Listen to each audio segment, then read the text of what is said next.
Саламатсыздарбы? Бүгүнкү жыйындын катышуучулары Кыргыз Республикасынын Конституциясынын кабыл алынгандыгына 30 жылдыгына жана адам укуктарынын жалпыга таанылган декларациясынын 75 жылдыгына байланыштуу мунапыс жөнүндө Кыргыз Республикасынын мыйзам долбооруна маалымат катары айтып коеюн.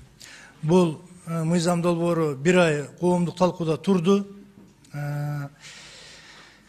Жалпысынан алганда бул мыйзамды жазууга бизге түрткү болгон өткөндө жанагы соттолгондор боюнча убактылуу комиссия түзүлүп, бүт мамлекеттеги болгон аялдар колониясы жана эркектер колониясына барган өзүбүздүн кыдырып чыккандан кийинки пайда болду бул инициатива, ачыгын айтканда. Ошол жерде көптөгөн кишилер ошол үмүт кылып отурат. Жанагы айрыкча бул категорияда азыр мен маалымат катары сиздерге берем, кайсы кылмыштарга шектелип кармалып соттолгон кишилер боюнча.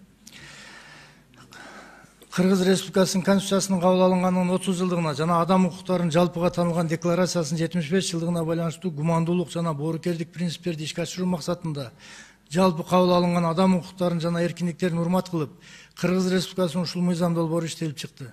Өзүнүн саясий укуктук мааниси боюнча мунапыс, ырайымдуулук актысы, гуманизмди көрсөтүү, мыйзамдын чегинен чыккан жарандарына карата мамлекеттин айкөлдүгүн көрүнүшү болуп саналат.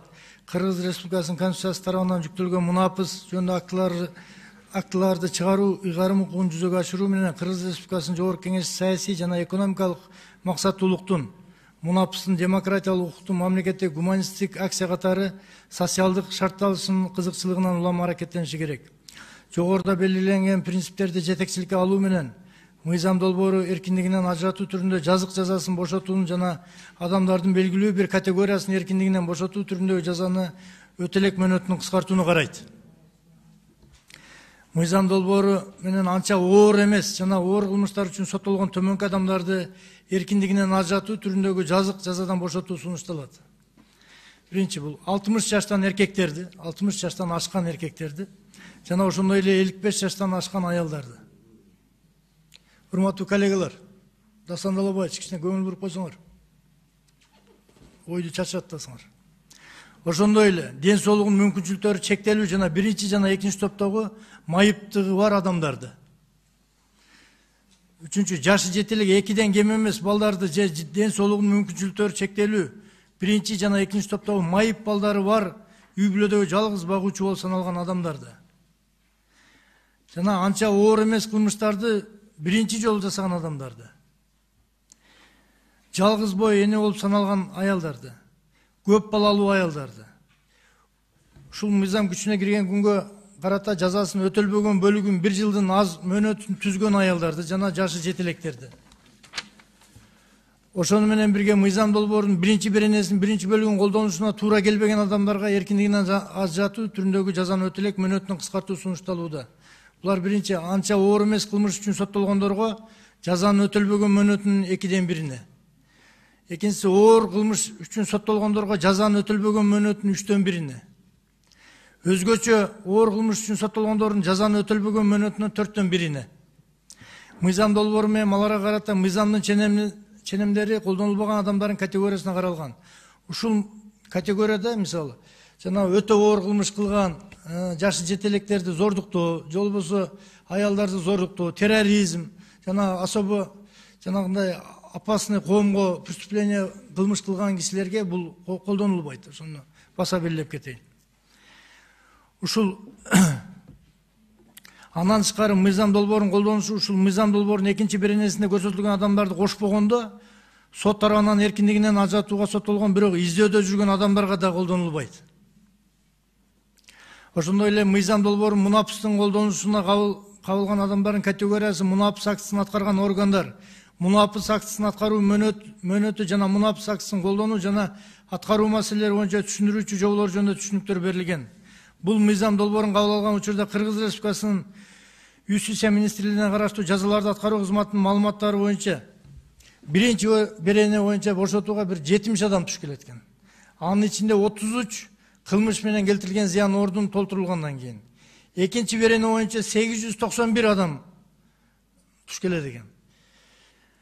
Үчүнчү берене боюнча эркиндигинен ажыратуу түрүндө жазанын өтөлбөгөн мөөнөтүн кыскартууга 1025 адам туш келет. Анын ичинде 519 адамга кылмыш менен келтирилген зыян ордун толтурулгандан кийин. То есть жанагы 1025 киши мисалы жанагы финансовый пирамидаларды түзүп атышпайбы? Түзүп соттолуп абакта. Эгерде ошолор ушерти возмещение кылса, ушул амнистияга дал келет. Түшүндүрүп кетейин да. Мыйзам долбоору менен мунапыс актысын колдонуу же колдонбоо чечими ар бир адамга карата жекече кабыл алынары каралган. Мунапыстарды колдонуу маселелери боюнча соттордун, судьялардын өтүмөлөрү, бардык уюмдар жана мекемелер, ошондой эле кызмат адамдары тарабынан дароо аткарууга жатат. Мунапыс жөнүндө мыйзам кабыл алынган учурда соттолгондордун бөлүгү бошотууга жатат. Анын натыйжасында соттолгондорду кармоого багытталган бюджеттик каражаттардын үнөмдөлүшү жүрөт. Сунушталган мыйзам долбоору мунапыс берүү негиздери жана аны колдонуу тартиби жөнүндө Кыргыз Республикасынын мыйзам ченемдерине ылайык иштелип чыккандыгын жана аны ишке ашыруу үчүн Кыргыз Республикасынын башка ченемдик укуктук актыларына түзөтүүлөрдү киргизүүнүн талап кылынбагандыгын белгилөө кетүү керек. Мыйзам долбоорун жөнгө салуучу таасирин талдоону талап кылбайт. Себеби ал ишкердик ишти жөндөөгө багытталган эмес. Ушул мыйзам долбоорун кабыл алуу социалдык, гендердик, экологиялык, коррупциялык, укук коргоочулук, экономикалык, укуктук кесепеттерге алып келбесин белгилеп кетүү зарыл. Мамлекеттик бюджеттен кошумча каржылоону талап кылбайт. Кыргыз Республикасынын ченемдик укуктар актылары жөнүндө Кыргыз Республикасынын мыйзамынын 22 беренесине ылайык бул мыйзам долбоору 2023 жылдын 14 июнунан тартып коомдук талкууда Кыргыз Республикасынын Жогорку Кеңешинин сайтында коюлган. Анын жыйынтыктары боюнча жарандарынын жазуу жүзүндө сын пикирлер жана сунуштар бүт баары эске алынды. Ушул мыйзам долбоорунун сын пикирлер жана сунуштарды берүү үчүн Кыргыз Республикасынын башкы прокуратурасына, Кыргыз Республикасынын ички иштер жана юстиция министрлигине, Кыргыз Республикасынын жогорку сотуна жөнөтүлгөн. Мында Кыргыз Республикасынын башкы прокуратурасынын мыйзам долбоорунун 4-чү беренесинин 2-чи бөлүгүндө мамлекеттик тилде тексти соттук жыйналышта деген сөздү соттук отурумда деп өзгөртүү жөнүндө башкы прокуратурадан сунуш келген. Ал сунушту кошпогондо техникалык ката кеткендигин белгилеген сунушту эске алынды. Калган аталган мамлекеттик органдар сын пикирлерин жана сунуштары жок экендигин официалдуу түрдө беришкен. Сунушталган мыйзам долбоору колдонуудагы мыйзамдардын ченемдерине ошондой эле катышуучусу Кыргыз Республикасы болгон белгиленген тартипте күчүнө кирген эл аралык келишимдерге каршы келбейт. Ушуну урматтуу коллегаларым, мен сиздерден өтүнүп кетет элем. Миңдеген кишилер мына количествосын цифра менен айттым. Жанагы комиссиянын алкагында көптөгөн жаза аткаруу мекемелерин кыдырып, ошол жерде биринчи жолу жанагы ар бир адам адашат экен жашоодо. Жана биринчи жолу кылмыш кылгандар, көп балалуу энелер, батыр энелерди көрдүк. Мен сиздерден суранып кетет элем, ушул мыйзамды колдоп бериңиздерди өтүнүп кетем. Рахмат.